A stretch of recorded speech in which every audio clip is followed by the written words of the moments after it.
G'day guys, welcome to a brand new indie game review. Today we're looking at an indie horror game made by VD Games.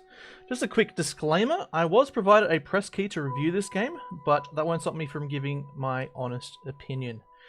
This opinion was made over 2.5 hours of playtime and a completion of one of the endings. Let's get started. So, Reclusive is a game where you play a brand new lighthouse keeper meant to be taking over from the old lighthouse keeper. When you arrive, you already find out things aren't exactly the way they should be. This gameplay is a bit of a loop of collection and survival. Not in terms of food and hunger water survival, as in terms of running away, hiding, keeping things lit, and surviving the darkness and the fog. So I found this game to be both a win and a loss. So just for those who want a good rating off the bat, I'd give it a 6 out of 10. As far as horror games go, it was relatively straightforward. It had all the cliches that are present in other horror games. Now the story is told through notes and audio messages from a crew or a ship that is looking to dock safely. All the letters and pictures are provided by the previous lighthouse keeper, which you do eventually come across. No spoilers in this video. And your job is to get the lighthouse running so that the ship that is out at sea in the dark can find safe shore. Now, the antagonist of this game seems to be some kind of sea creature. You'll learn a lot more than that as you read the story. Now, I found this game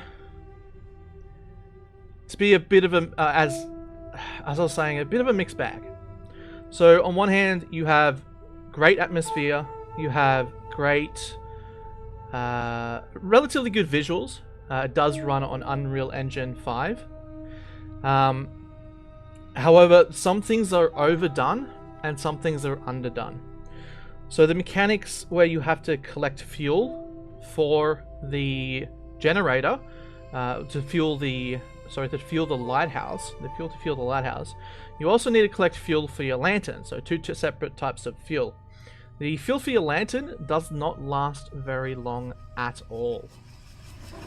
In fact, it lasts... Well, at the start, I basically couldn't use it, because we just did not have enough kerosene. That, coupled with the fact that it wasn't quite clear what was meant to be done. And we have a little bit of scare there. These are the parts of the video of the game that I actually really enjoyed. The scripted events. Now, this is going to be a bit of a ramble. I like to do these videos raw. So, the scripted events were great. Like this here, where the monsters just hanging out, just there to scare you. They were the most entertaining part of the game, because you didn't know when you were safe, what was going to happen. That was great. That was incredibly entertaining. What I found incredibly frustrating is what you're seeing right now.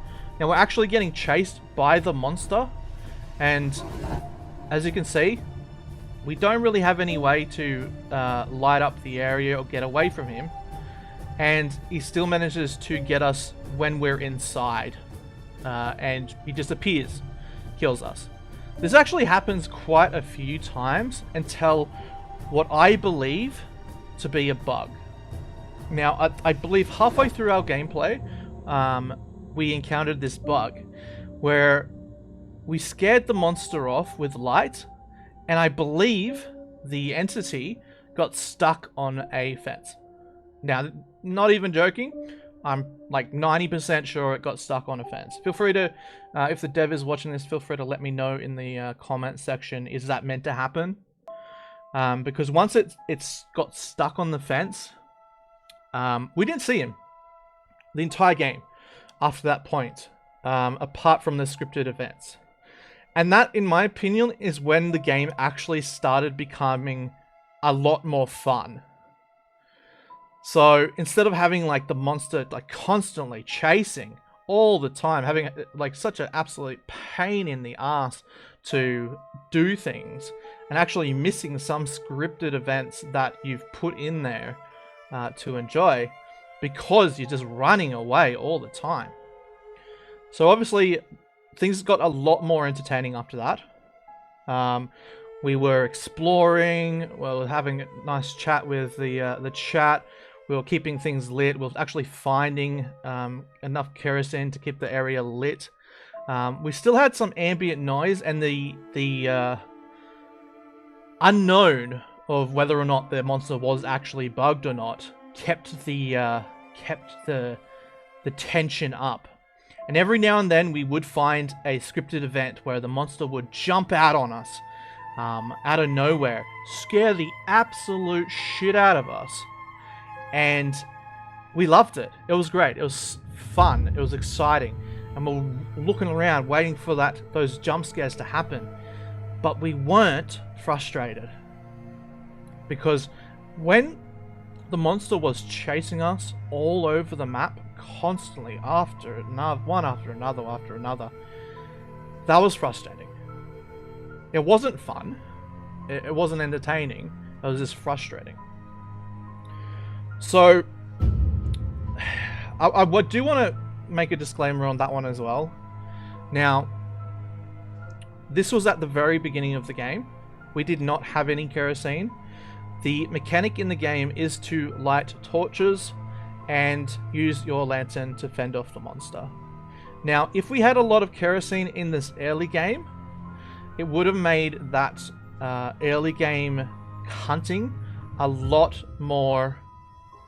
I think this is actually the part where yes, this is it. So that is the moment the creature bugged out on us. If you can see in the distance, I don't know if it'll show it, but he actually gets stuck on a fence. Where he went, he does not come back. Now, I don't know if that's a bug or if that's intended, but after that point in the game, it just got a lot more entertaining. So, the way I was saying some things weren't balanced and some things were, the amount of kerosene needs to be increased, in my opinion, to make the gameplay flow a little bit easier. Being constantly killed is not fun for anybody, and as you can see in this moment, like what was that? We just got killed like straight away inside the middle of the house. Now I don't know if that was a scripted event or not, because that does happen after he gets bugged out. But yeah.